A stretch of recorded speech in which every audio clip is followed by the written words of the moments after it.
Assalamualaikum warahmatullahi wabarakatuh. Perkenalkan, saya Nining Fatima. Kali ini saya akan membahas topik diskusi pada sesi 3, MPDR 5302, yaitu tentang pendidikan formal dan informal dalam pendidikan dasar. Baiklah, di sini saya akan menanggapi beberapa pertanyaan. Di antaranya yaitu yang pertama, dalam konteks pendidikan dasar di Indonesia, bagaimana perbandingan antara manfaat dan tantangan dari pendidikan formal dan informal? Nah, di sini pendidikan formal dari segi manfaat lebih terstruktur ya. Jadi kurikulumnya jelas, bertingkat, dan sesuai dengan standar nasional. Kemudian legalitas dan sertifikasi. Jadi hasil belajar diakui secara resmi. Kemudian evaluasi terukur. Ada asesmen untuk mengetahui capaian siswa. Kemudian pemerataan. Semua siswa mendapat kesempatan memperoleh pengetahuan dasar. Sedangkan dalam pendidikan informal dari segi manfaat yaitu lebih kontekstual.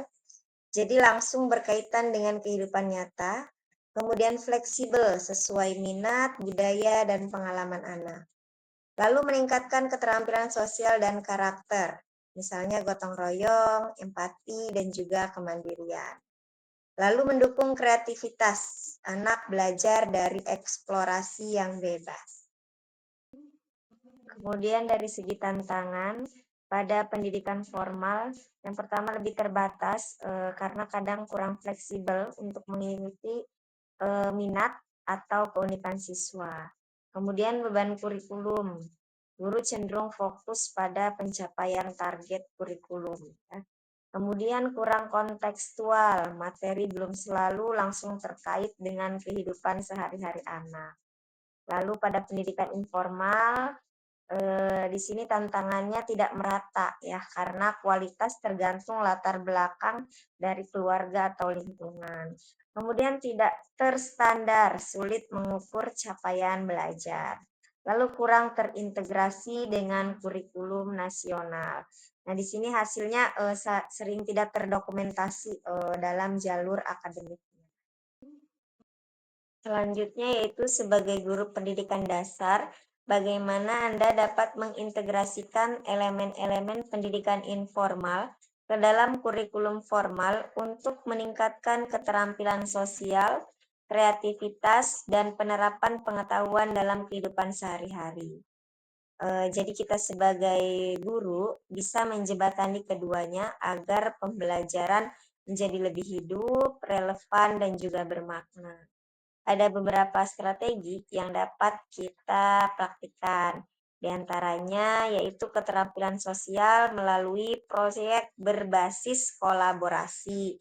Contohnya Market Day untuk melatih kerjasama siswa. Siswa diajak berkolaborasi. Kemudian simulasi budaya lokal. Nah, kita bisa mengundang tokoh masyarakat atau orang tua untuk berbagi kearifan lokal. Kemudian kegiatan layanan masyarakat seperti membersihkan lingkungan sekolah atau juga menanam pohon. Lalu melalui kreativitas. Nah, di sini ada kegiatan seni dan prakarya. Bisa kita ajak anak untuk membuat anyaman atau juga melukis batik budaya lokal yang ada di sekitar. Kemudian pembelajaran berbasis minat siswa, misalnya anak yang suka musik diajak menciptakan lagu sederhana untuk menghafal materi. Kemudian penggunaan media sederhana dari lingkungan seperti barang-barang bekas yang bisa digunakan untuk membuat alat peraga.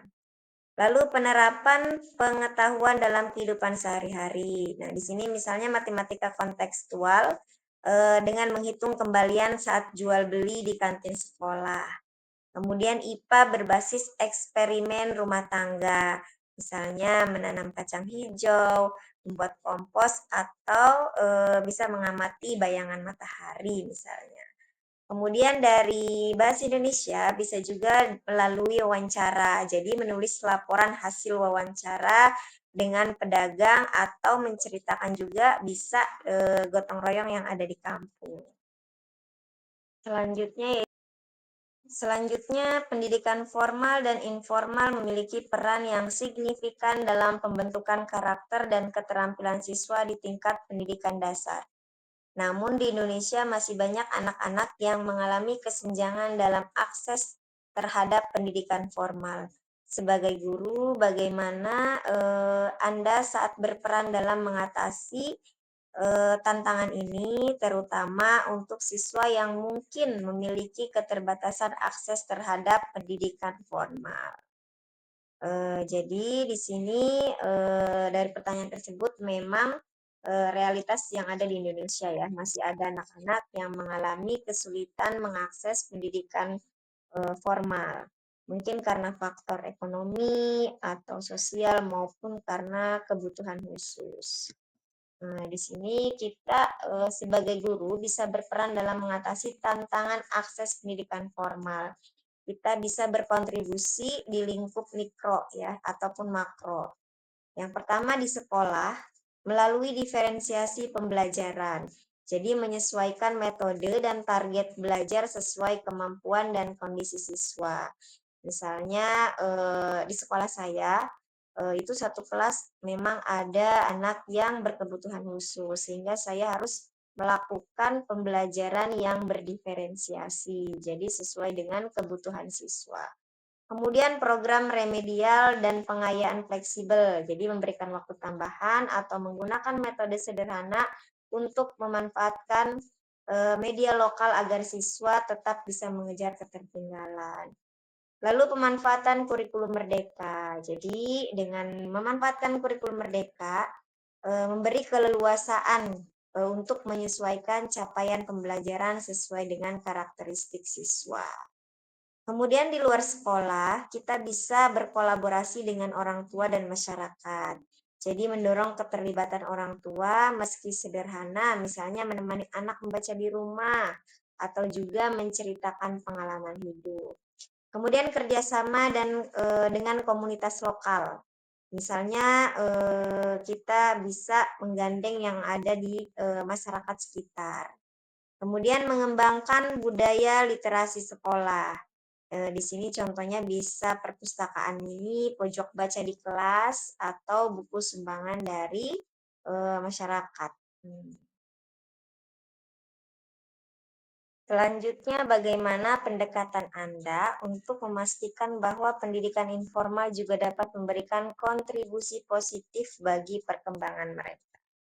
Nah, jadi bagi anak yang kurang mendapatkan pendidikan formal secara optimal, pendidikan informal juga bisa menjadi jembatan jika kita sebagai guru mampu mengarahkan. Yang pertama, memberdayakan keluarga dengan mendorong pendidikan berbasis rumah atau home based learning. Guru bisa memberikan arahan aktivitas sederhana yang bisa dilakukan oleh orang tua. Kemudian pendekatan budaya lokal melalui memanfaatkan permainan tradisional, misalnya congklak untuk matematika. Lalu yang kedua, memberdayakan lingkungan melalui pembelajaran berbasis proyek lokal. Misalnya mengajak siswa mengamati pasar, menanam sayur, atau mendokumentasikan kegiatan gotong royong. Kemudian menyemai karakter dan keterampilan sosial. Jadi di sini bisa menekankan nilai disiplin, kerjasama, gotong royong, dan tanggung jawab melalui aktivitas dari komunitas. Kemudian memberikan ruang bagi siswa untuk mengekspresikan kreativitas melalui seni, kerajinan tangan atau musik tradisional yang bisa dipelajari di luar ruang kelas. Nah, kita juga sebagai guru bisa melakukan pendekatan sinergi formal informal. Yang pertama sebagai fasilitator, guru tidak hanya mengajar tetapi juga memandu anak untuk menemukan makna dalam pengalaman sehari-hari. Kemudian sebagai jembatan, guru menghubungkan apa yang diajarkan di kelas dengan kehidupan di rumah atau masyarakat. Lalu sebagai inspirator, guru menjadi teladan dalam nilai moral, etika, dan kecintaan belajar yang dapat ditiru siswa. Jadi meskipun ada keterbatasan akses formal, guru bisa memastikan bahwa pendidikan informal tetap diarahkan agar sejalan dengan tujuan pendidikan dasar, membentuk siswa yang cerdas, berkarakter, dan siap menghadapi kehidupannya. Mungkin itu yang dapat saya sampaikan, kurang lebihnya mohon maaf. Assalamualaikum warahmatullahi wabarakatuh. Nah.